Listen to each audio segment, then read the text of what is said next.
नमस्कार दोस्तों, quantitative aptitude के इस सेशन में आप सबों का बहुत बहुत स्वागत।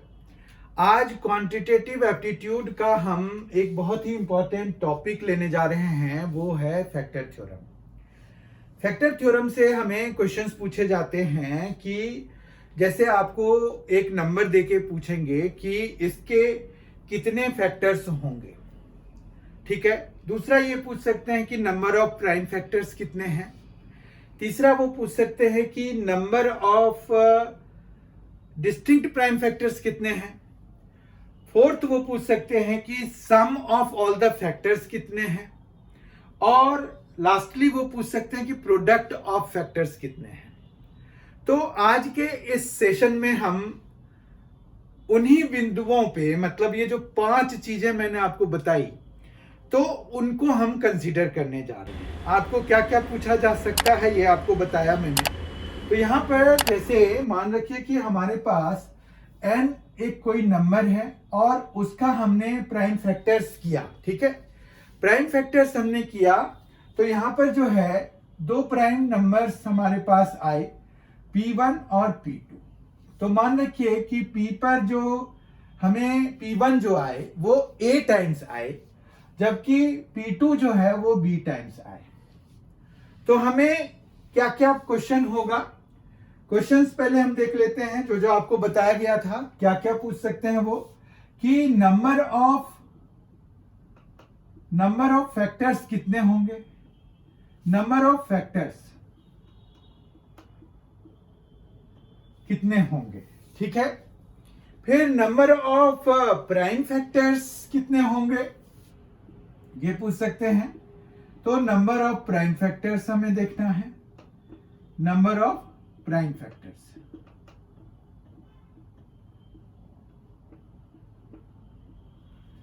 फिर हमें पूछेंगे कि number of distinct prime factors कितने हैं, नंबर ऑफ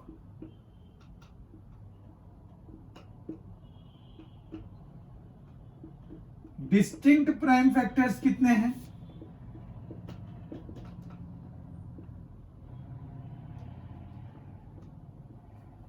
फिर पूछेंगे कि सम ऑफ ऑल द फैक्टर्स कितने हैं।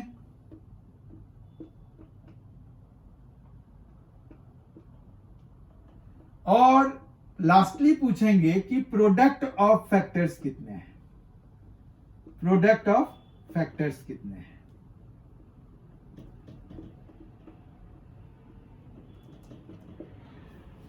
आई होप आपने अगर कोई पेपर दिया होगा या अगर आप प्रीवियस ईयर क्वेश्चंस अटेम्प्ट करते हैं एसएससी सीजीएल का या स्टेट एसएससी का, रेलवेज का या बैंकिंग के, या कोई भी ऐसे एग्जामिनेशन जिसमें कि क्वांटिटेटिव एप्टीट्यूड आपको पूछा गया था, वैसे क्वेश्चंस अगर आपने देखे होंगे तो आपको इनमें से कोई एक क्वेश्चन दिखा होगा जरूर।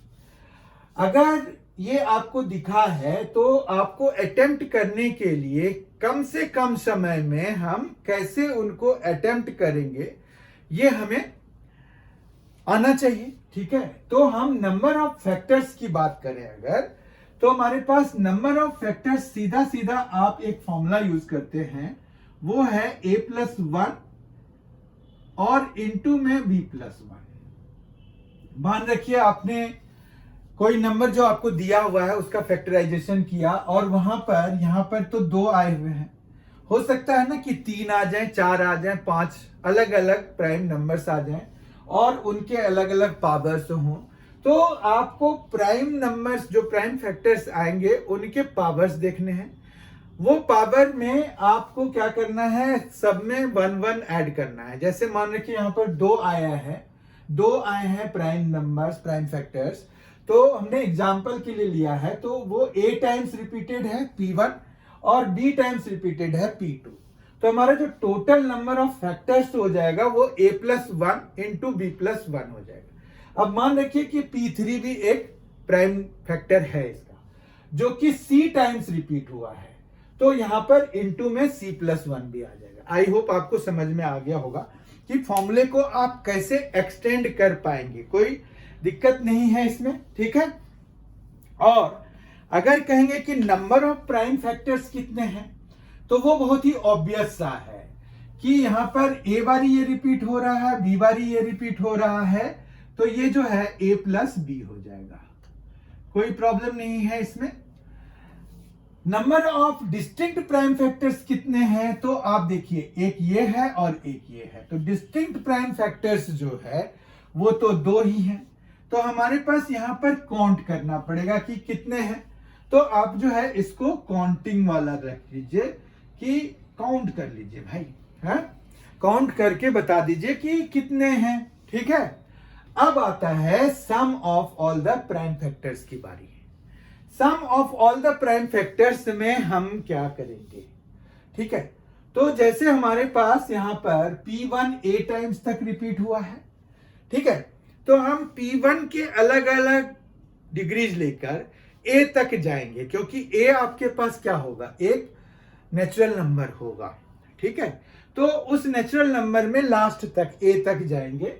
ये आप एक एग्जांपल से समझेंगे तब जाके समझ में आएगा, पर अभी आपको यह है कि सम अगर आपको चाहिए तो यहां पर P1 की पावर में 0, P1 की पावर में 1, P1 की पावर में 2, और कब तक जाना है, प्लस P जो हमारा 1 है, P1 की पावर में A, मतलब जो मैक्सिमम पावर आया है, और इसको फिर वही P2 में भी इसी तरह से करना है, P2 power 0, P2 power 1 and so on करके P2 पावर B तक जाना है, ठीक है।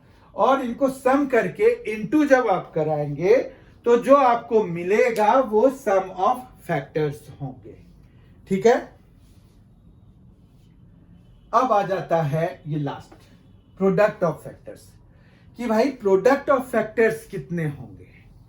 प्रोडक्ट ऑफ फैक्टर्स के लिए हमारे पास जो फॉर्मूला होता है, डायरेक्ट फॉर्मूला जो हम लगाएंगे वो है n पावर में f बाय 2।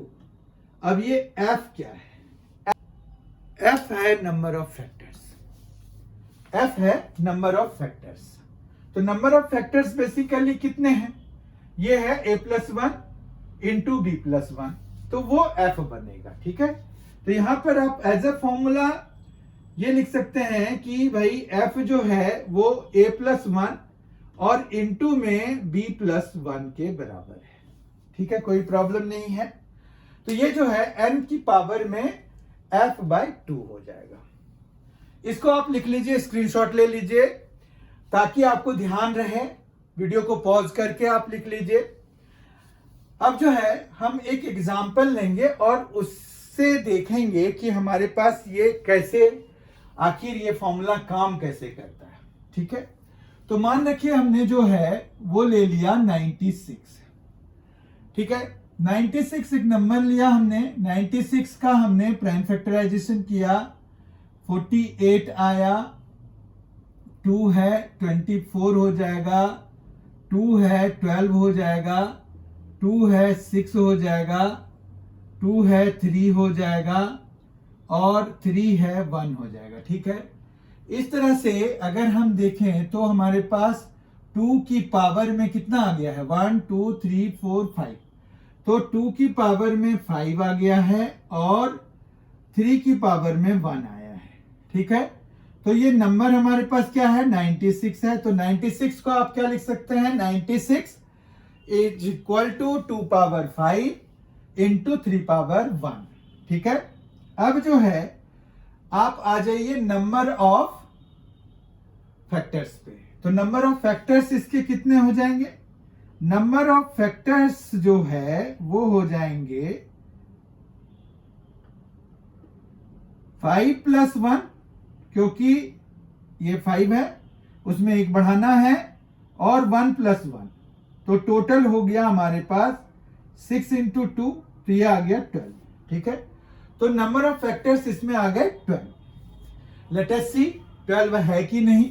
तो 96 के जो फैक्टर्स आप करेंगे तो वो क्या क्या आ रहे हैं, अगर हम उसको कंसीडर करें तो 1 96 का एक फैक्टर है, तो 1 हम लेंगे, फिर 2 भी है, 3 है, 4 है, 5 नहीं है, 6 है कि नहीं है? 6 है, 7 नहीं है, 8 है, 9 नहीं है, 10 नहीं है, 11 नहीं है, 12 है, 13, 14, 15, 16 है, 17, 18, 19, 20, 21, 22, 23, 24 है, अब 24 है, फिर 25, 26, 27, 28, 29, 30,